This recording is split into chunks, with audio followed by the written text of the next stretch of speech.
सेठ किशनलाल का ढाबा गांव के सबसे अच्छे और सबसे बड़े ढाबों में से एक था। सेठ किशनलाल उससे अच्छा खासा पैसा कमाता था और जो गरीब लोग उसके ढाबे पर आते थे उन्हें वो मुफ्त में खाना भी खिलाता था। सेठ जी, मुझे बहुत भूख लगी है और मेरे पास पैसे भी नहीं हैं। तो फिर चिंता क्यों करते हो? आओ, मैं तुमसे खाने के पैसे नहीं लूंगा। धन्यवाद आपका सेठ जी। जग्गू, इन्हें अच्छे से खाना खिला देना, मैं थोड़ी देर में वापस आता हूँ। लेकिन उसके यहाँ काम करने वाला जग्गू इस बात से बहुत नाराज रहता था। ये सेठ इन गरीब लोगों को इतना मुफ्त में खाना खिलाता है, इन्हें खिलाने की बजाय मेरी तनख्वाह क्यों नहीं बढ़ा देता? आज के बाद जब भी सेठ किसी को मुफ्त में खाना खिलाने को कहेगा, मैं बाद में उससे पैसे ले लिया करूंगा।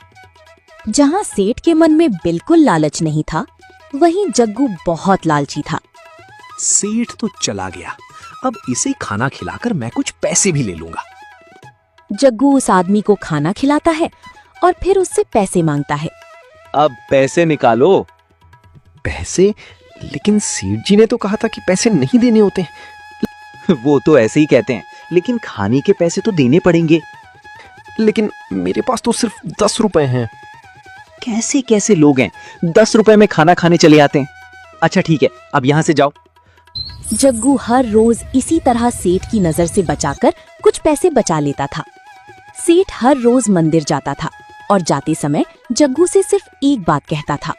जग्गू, मैं मंदिर जा रहा हूँ, अगर कोई गरीब खाना खाने आए तो उसे जरूर खाना खिला देना, उससे पैसे मत लेना। हाँ सेठ जी, आप आराम से मंदिर जाइए, जो भी गरीब आएगा मैं उसे मुफ्त में खाना खिला दूंगा। सेठ जग्गू को समझाकर मंदिर चला जाता है और उसके मंदिर जाने के बाद एक काका ढाबे पर आते हैं।